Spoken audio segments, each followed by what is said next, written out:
పాత్రికేయ మిత్రులకు నమస్తే. తెలంగాణ రాష్ట్రంలో సంఘ్ పరివార శక్తులు బీజేపీతో కలిసి తెలంగాణ రాష్ట్రాన్ని మతోన్మాద ఉచ్చులో దించడానికి ప్రయత్నం చేస్తుంది. కాబట్టి ఆ ప్రయత్నాల నుంచి తెలంగాణను కాపాడటం కోసం 10 కమ్యూనిస్టు పార్టీల ఆధ్వర్యంలో పెద్ద ఎత్తున ఆందోళన కార్యక్రమాలు నిర్వహించాలని చెప్పి నిర్ణయించడం జరిగింది.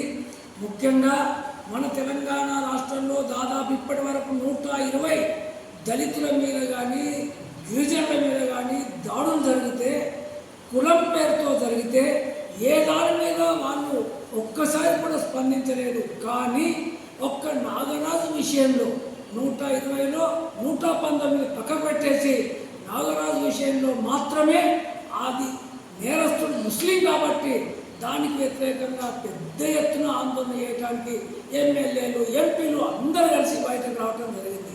అంటే వీళ్ళకి కావాల్సిందల్లా ముస్లిం వ్యతిరేకతనే తప్ప మరొకటి కాదు. దేశంలో అనేక రకాలుగా ధరలు పెరుగుతున్నాయి, ఉద్యోగాలు లేవు, నిరుద్యోగం పెరుగుతుంది, రైతులకు ధరలు లేవు. వీటి మీద ఎప్పుడు కూడా వాళ్ళు పోరాటాలు చేసినటువంటి పరిస్థితి లేదు. ముఖ్యంగా బీజేపీ అధికారంలోకి వచ్చిన తర్వాత ఈ మతోన్మాదాన్ని పెంచడానికి అనేక రకాల ప్రయత్నాలు చేస్తున్నారు. దాంట్లో వాళ్ళు విజయవంతమవుతున్నారు. ఒకటి మెజార్టీ హిందువులమైన మా ఓట్లు ఎక్కువ ఉంటాయనేటటువంటి దాని మీదనే వాళ్ళు ఆధారపడుతుంది తప్ప ఈరోజు మందులు లేక చనిపోతున్నటువంటి మెజార్టీ హిందువుల గురించి వాళ్ళు ఏనాడు మాట్లాడలేదు. తిండి లేక చనిపోతున్న మెజార్టీ హిందువుల గురించి మాట్లాడలేదు. అదేవిధంగా అప్పుల పాలై ఆత్మహత్యలు చేసుకుంటున్న హిందువుల మీద వాళ్ళు మాట్లాడలేదు. కాబట్టి వాళ్ళు విభజించి పరిపాలించే విధంగా ఓన్లీ మతాన్ని మాత్రమే వాళ్ళు తీసుకుంటున్నారు తప్ప ప్రజల సమస్యలను గాలికి వదిలేస్తున్నారు. కాబట్టి ప్రజా సమస్యల్ని ప్రధానంగా ఎజెండా మీదకి తీసుకొచ్చి వాళ్ళ మతోన్మాద చర్యల్ని ఖచ్చితంగా ప్రజలందరికీ వివరించడానికి ఈ నెల 17వ తారీఖు నాడు నిజామాబాద్లోని ప్రెస్ క్లబ్లో 10 ఎర్రజెండా పార్టీల ఆధ్వర్యంలో సదస్సు ఉంటుంది. కాబట్టి ఈ సదస్సును విజయవంతం చేయడానికి ప్రజలు, అదేవిధంగా ప్రజాస్వామికవాదులు, విద్యార్థులు, మేధావులు, కార్మికులు, కర్షకులు అందరినీ రావాలని చెప్పి ఈ సందర్భంగా సిపిఐ ప్రజాపంద మాస్ రైడ్గా మేము ప్రజలకు విజ్ఞప్తి చేస్తున్నాం.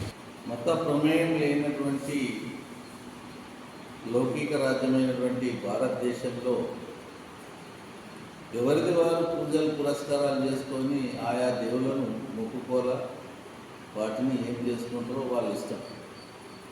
కానీ ప్రజల మీద రుద్దేటువంటి కార్యక్రమాలు ఏవైతే చేసి ప్రజల మీద రుద్దడమే కాకుండా ఇంకొక మతాన్ని కించపరిచే రకమైనటువంటి విధానాలు ఈ భారతదేశంలో కోకొల్లలుగా జరుగుతూ ఉన్నటువంటి పరిస్థితి.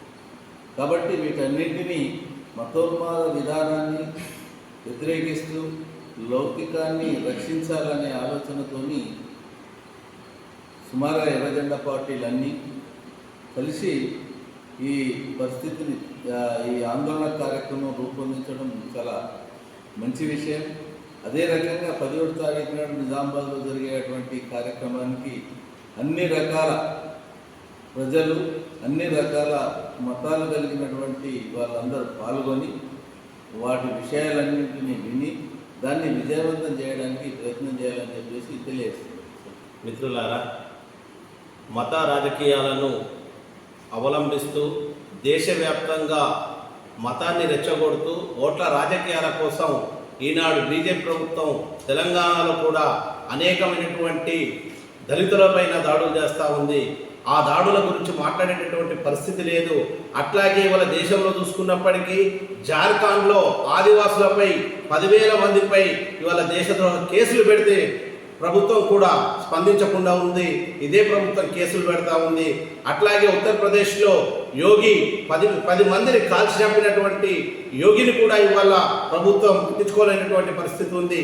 ఇట్లాంటి మత రాజకీయాలు చేస్తూ ఈ దేశంలో నిరుద్యోగ సమస్య పెరుగుతూ ఉంది. మేము ఏటా 2 కోట్ల ఉద్యోగాలను కల్పిస్తామని చెప్పి ఇప్పటికే 3 దఫాలుగా ప్రభుత్వం వచ్చినటువంటి బీజేపీ ప్రభుత్వం ఇప్పటికి కూడా వాళ్ళు ఉద్యోగ అవకాశాలని కల్పించలేనటువంటి పరిస్థితి ఉంది. కాబట్టి మీరు అట్లాంటి అవకాశాలను, ఉద్యోగాలను ఇవాళ పక్కదో పట్టించడానికి ఇవాళ మత రాజకీయాలను విద్యార్థులైతేనేంది, యువతరాల్లో కానీ ఇవాళ మత రాజకీయాలను వీళ్ళు రెచ్చగొడుతూ వాళ్ళ పబ్బాన్ని గడుపుకొని అధికారంలోకి ఎట్లా రావాలని చెప్పేసి మిగతా రాష్ట్రాలలో కూడా ప్రయత్నం చేస్తూ ఉంది. దీన్ని సిపిఎంఎల్ మాస్లైన్ ప్రజాబంధకం మేము తీవ్రంగా ఖండిస్తూ ఉన్నాం.